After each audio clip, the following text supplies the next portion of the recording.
Sandeep Kumar. Today I am going to teach you class 12 chapter 1 part 6. ठीक, पिछली कक्षा में हमने पैकिंग के बारे में देखा, ठीक है, कि एटम्स की रेगुलर अरेंजमेंट कैसे होती है, ठीक, सीसीपी की स्ट्रक्चर देखी, एससीपी की स्ट्रक्चर देखी, ठीक, और इस दौरान पैकिंग के दौरान बहुत सारी युक्तियां हुई थी, ठीक है।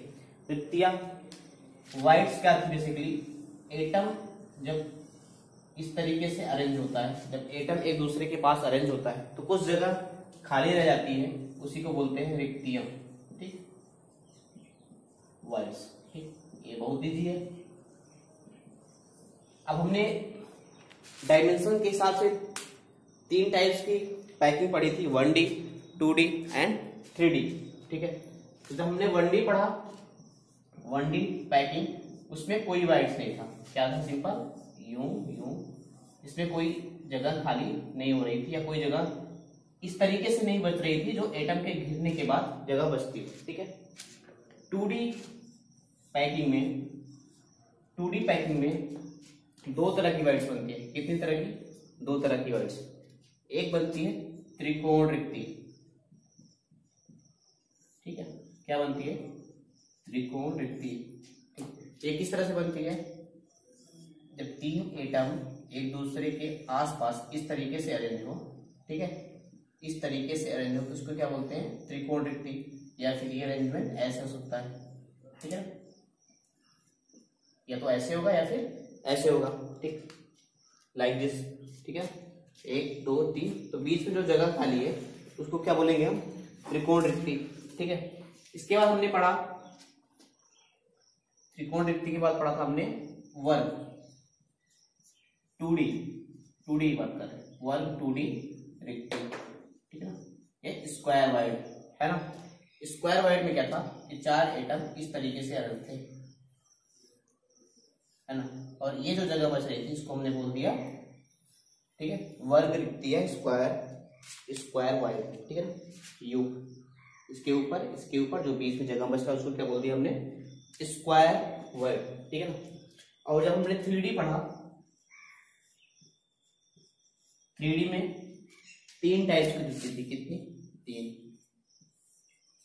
एक थी आपकी घनी रिक्ति, ठीक, घनी रिक्ति। उसके बाद आपकी थी चतुष्फलकीय रिक्ति, उसके बाद थी अष्टफलकीय रिक्ति, ठीक। घनी रिक्ति किसने बनाया था? एससीसी वाले स्ट्रक्चर में घनी रिक्ति बनी थी। घनी रिक्ति किस तरीके से होती है? मान लो 4 एटम ये हैं, ठीक है, 4 सेम एटम इसी तरीके से आगे रखे हैं, तो बीच में जो जगह बचेगी उसको क्या बोलोगे? यूं 4 एटम ऐसे हैं, अगर 4 एटम पीछे रखोगे फिर भी तो बीच में जगह बचेगी, उसको क्या बोलते हैं? घनी रिक्ति। और उसके बाद चतुष्फलकीय रिक्ति क्या बताया था हमने कि 3 एटम यूं हैं, इसके ऊपर एक एटम रखोगे तो बीच की जो जगह होगा उसको क्या बोलेंगे? चतुष्फलकीय रिक्ति। और अष्टफलकीय का बताया था हमने, 3 एटम ऐसे हैं और इसके ऊपर 3 एटम आप इस तरीके से रख रहे हो, ठीक है ना, तो जो रिक्ति होगी क्या बनाएगी? अष्टफलक का निर्माण करेगी इस एटम के अरेंजमेंट से, तो उसको क्या बोलते थे? अष्टफलकीय रिक्ति, ठीक है ना। ये तो हो गया टाइप्स ऑफ रिक्तियां जो हमने पैकिंग के दौरान पढ़ी थी। इसका इंपॉर्टेंस क्या है वो चीज मैं बताता हूँ डियर। अब देखो इसका जो यहाँ पे मैंने जो ये टेबल दे रखा है, इसमें त्रिकोण रिक्ति का जो रेडियस है 0.155 r। आर क्या होगा? ये जो एटम है, ठीक है ना, ये जो एटम है उनके रेडियस हो जाएंगे, ठीक है ना, या इसको बोल सकते हो रेडियस ऑफ लैटिस, है ना। लैटिस पे जो एटम रखे होंगे वो उसका रेडियस हो जाएगा। तो यहाँ से त्रिकोण रिक्ति कितना हो जाएगा? 0.155 r, चतुष्फलकीय रिक्ति 0.15 r, अष्टफलकीय 4.14 r, 2D में जो वर्ग रिक्ति होगी उसका भी 0.414 r, और जो घनी होगी उसका 0.732 r, ठीक है। ये टेबल के हिसाब से आप रेडियस नोट कर लो, आपकी बुक में शायद नहीं दिया है, बट कंपटीशन के पॉइंट ऑफ व्यू से ये चीजें आप याद कर सकते हो, ठीक है। इसके बाद इंपॉर्टेंस क्या है इसका? जब आप पढ़ते हो, ठीक है ना, आपने पैकिंग पढ़ा, ठीक है, उसमें आपने एक नई चीज देखी जो है क्या? वाइट। ये वाइट व्यर्थ नहीं जाना डियर, व्यर्थ मतलब ये वेस्ट नहीं होगा, इसका भी कुछ ना कुछ उपयोग है। इसका क्या उपयोग है डियर? एक्चुअली जब हम केमिस्ट्री में पढ़ते हैं डियर, ठीक है ना, केमिस्ट्री में हम जब पढ़ते हैं तो उसमें ये बता इसमें आप जब देखोगे तो जो धनायन होगा, ठीक है, धनायन मतलब जैसे Na+, ठीक है ना, या Ca++, ठीक है ना, धनायन का जो आकार होता है, ठीक है ना, रेडियन के आकार से बहुत छोटा होता है या छोटा होता है, ठीक है ना, बहुत छोटा या छोटा होता है, ठीक है।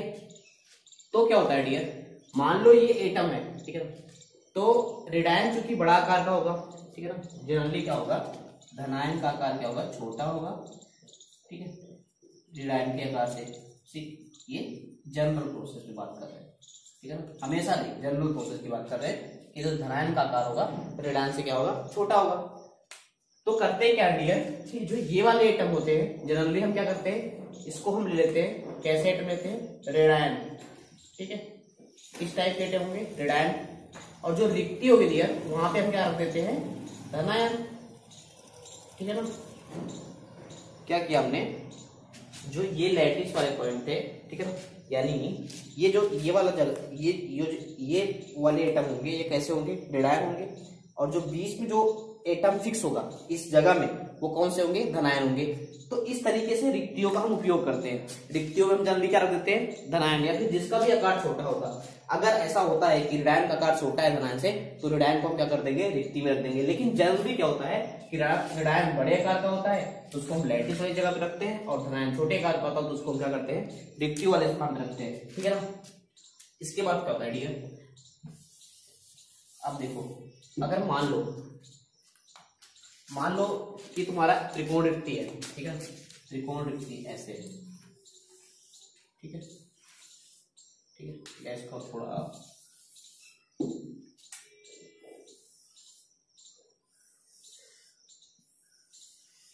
ये त्रिकोण रिक्ति हुई। मान लो मैं यहाँ पे एक एटम रखता हूँ, ठीक है ना, ये वाला एटम कितने एटम को टच करेगा, 3 एटम को, 1 2 3। तो हम क्या बोलेंगे, इस रिक्ति पे जो एटम रखा हुआ है इसका जो कोऑर्डिनेशन नंबर होगा या सहसंयोजक संख्या होगी, सहसंयोजन संख्या कितनी होगी, 3 होगी। 3 क्यों होगी, क्योंकि ये अपने आसपास के 3 एटम को क्या कर रहा है, टच कर रहा है, ठीक है ना। सिमिलर तरीके से 2D वाले में देखो, वर्ग रिक्ति है जो है,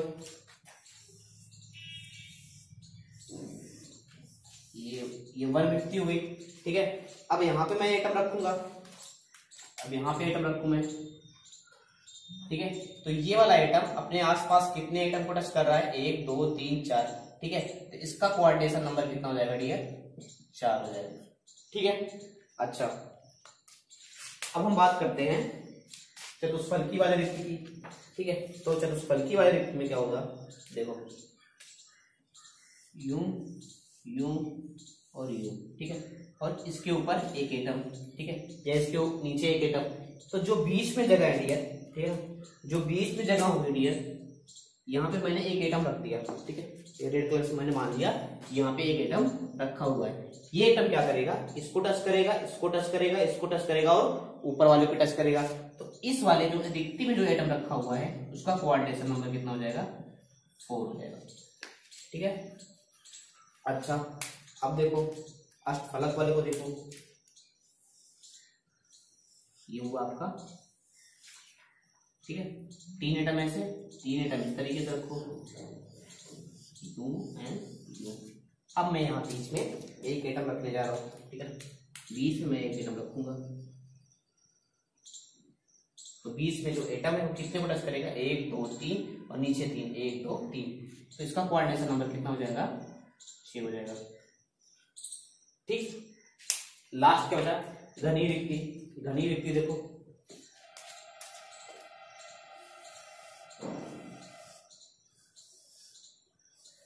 ठीक है। अब देखो घनी रिक्ति में क्या होगा, 4 एटम इस तरीके से, ठीक है, और 4 एटम इस पे हैं, 4 एटम नहीं हो जाएंगे, ठीक है ना। 4 एटम इस पे, अगर ब्लैक बोर्ड पे है तो 4 एटम आगे भी होंगे या फिर 4 एटम पीछे होंगे। तो क्या होगा डियर, मान लो तुमने एटम यहाँ रखा, एटम यहाँ पे रखा, तो 4 तो इसको टच करेगा और जो 4 आगे वाले होंगे उसको भी तो टच करेगा, ठीक है। तो इसको इस तरीके से बना लो कि 1 2 3, ठीक है ना। तो ये तुम्हारा क्या हो जाएगा, घन हो गया मान लो, ठीक है। और ये सेंटर पे रखा हुआ है। जब सेंटर पे रखा हुआ है तो 4 आगे वाले 1 2 3 4 इसको टच करेगा, 1 2 3, और जो यहाँ पे लास्ट में जो होगा कोने पे उसको टच करेगा।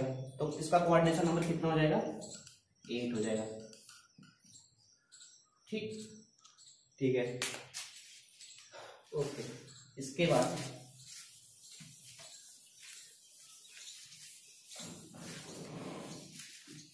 आपकी बुक में दे रखा है कि सीसीटी में, ठीक है ना, चतुष्फलकी व अष्टफलकी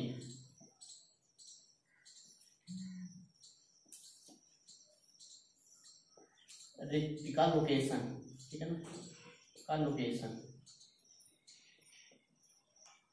ये आपकी बुक में दे रखा है, ठीक है। तो इसको देखो, पहले हम सीसीपी बनाते हैं। डेढ़ सीसीपी से जो स्ट्रक्चर बनी थी, मैंने कल बताया था कि सीसीपी से जो स्ट्रक्चर बनती है वो कौन सी बनती है, फेस सेंटर्ड क्यूबिक बनती है, ठीक है ना, फेस सेंटर्ड क्यूबिक बनती है। तो पहले क्यूब बनाओगे, ये क्यूब हो गया तुम्हारा, ठीक है, ये क्यूब हो गया।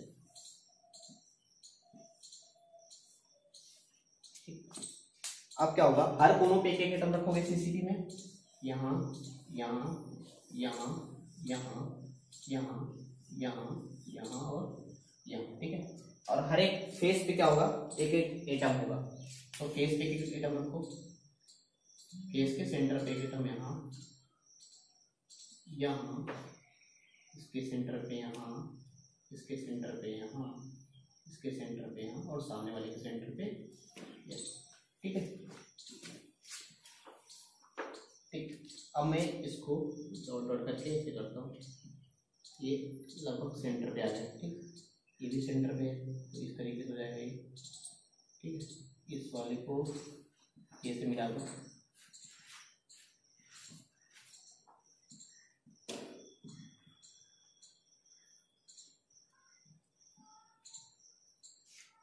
ठीक है। अब देखो डियर, इसमें चतुष्फलकी रिक्ति कहाँ कहाँ होगी, ठीक है ना। पहले अष्टफलकी की देख लेते हैं। तो अष्टफलकी रिक्ति डियर, इस वाले एज पे इसका जो मिडिल पॉइंट होगा यहाँ पे होगा, एक यहाँ होगा। इस वाले एज का जो मिडिल पॉइंट होगा, एक यहाँ फलक बनेगा। इस वाले एज का एक यहाँ फलक बनेगा।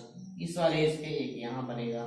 इस वाले एज के मिडिल पॉइंट पे यहाँ, इस वाले एज के मिडिल पॉइंट पे यहाँ, इस वाले एज के मिडिल पॉइंट पे यहाँ, इस वाले एज के मिडिल पॉइंट पे यहाँ, और यहाँ यहाँ मिडिल पॉइंट, यहाँ मिडिल पॉइंट, ठीक है। तो सारे मिडिल पॉइंट हो गए, और एक ये, ठीक।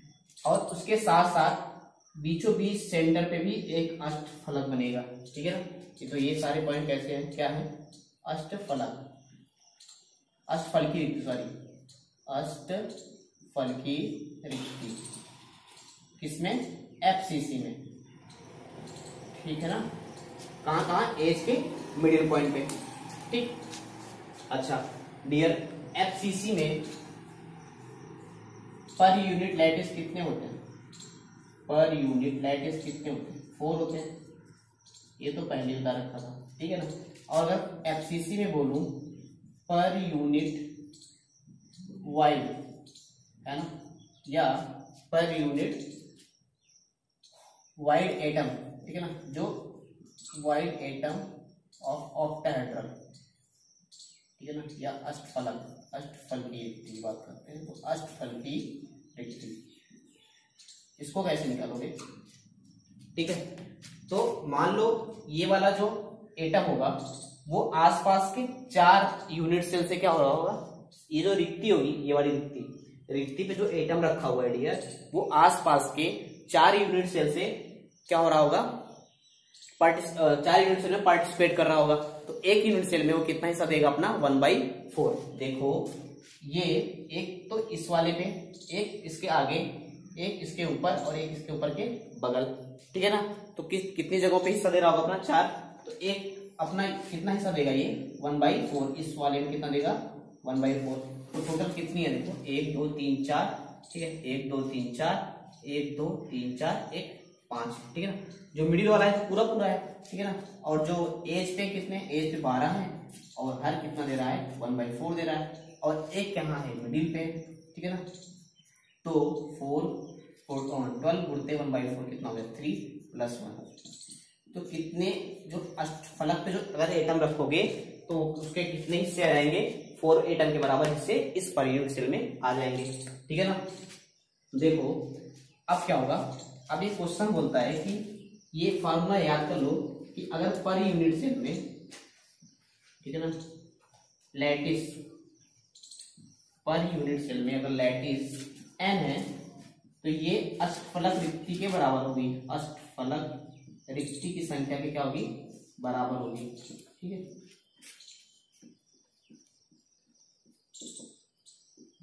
ठीक है, ये किसी भी यूनिट सेल के लिए डिसाइड होगा कि पर यूनिट सेल में अगर n लैटिस आ रहे हैं तो वो अष्टफलक की रिक्ति की संख्या को भी n ही बताएंगे, ठीक है ना। ठीक है, ये क्या हो गया, अष्टफलक की संख्या कितनी हो गई, n हो गई, ठीक। इसके बाद आता है डियर, अगर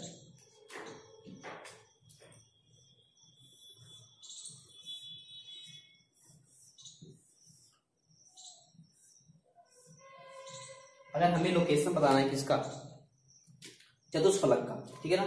चतुष्फलक का अगर मैं चतुष्फलक रिक्ति का अगर लोकेशन बताना है कैसे बताऊंगा, देखो, ठीक है। अब क्या होगी डियर, विकर्ण बना रहा हूं मैं, ठीक है ना। इस वाले पॉइंट को मिलाते हुए ये विकर्ण खींच दिया मैंने, ठीक है ना। ये कोना और ये कोना, इस वाले कोने को मिलाते हुए, ठीक है ना, इस वाले कोने को मिलाते हुए जो खींच दिया इस वाले कोने पे, है ना। इस वाले कोने को मिलाते हुए यहाँ पे खींचूंगा,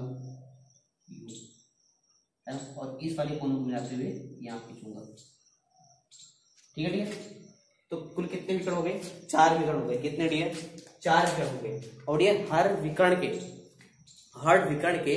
ठीक है ना, हर विकर्ण पे 2-2 चतुष्फलक बनते हैं, कितने, 2-2 चतुष्फलक रिक्ति बनती है, देखो, एक यहाँ बन गई, एक यहाँ बन गई, एक यहाँ बन गई, एक यहाँ बन गई, एक यहाँ बन गई, एक यहाँ बन गई, और एक यहाँ बन गई, और एक, ये क्या हो गए, चतुष्फल की रिक्ति हो गई, ठीक है ना। तो देखो ये जो रिक्ति हो रही है पूरी की पूरी यूनिट सेल के अंदर हो रही है, तो 1 2 3 4 5 6 7 8, ठीक है ना। तो एफसीसी में कितनी रिक्तियां बनती है, एफसीसी में, ठीक है ना, 8 चतुष्फल की रिक्ति होती है, कितनी, 8, ठीक है ना, कितनी होती है, 8 होती है, ठीक है। और इसके बाद डियर बोलूं कि पर यूनिट सेल में अगर n लैटिस है, कितने लैटिस, n लैटिस, तो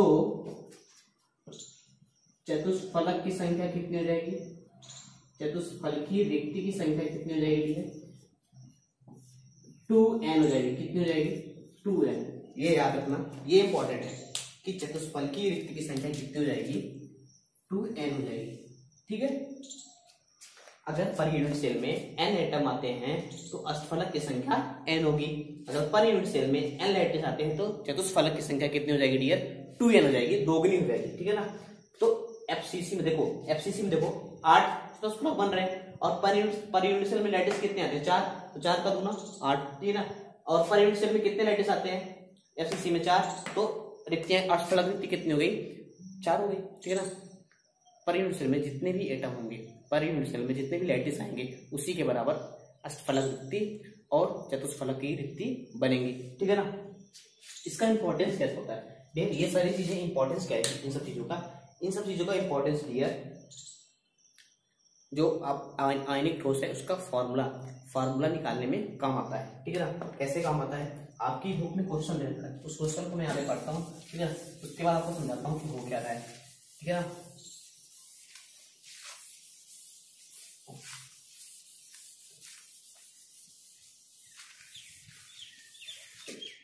क्वेश्चन क्या है,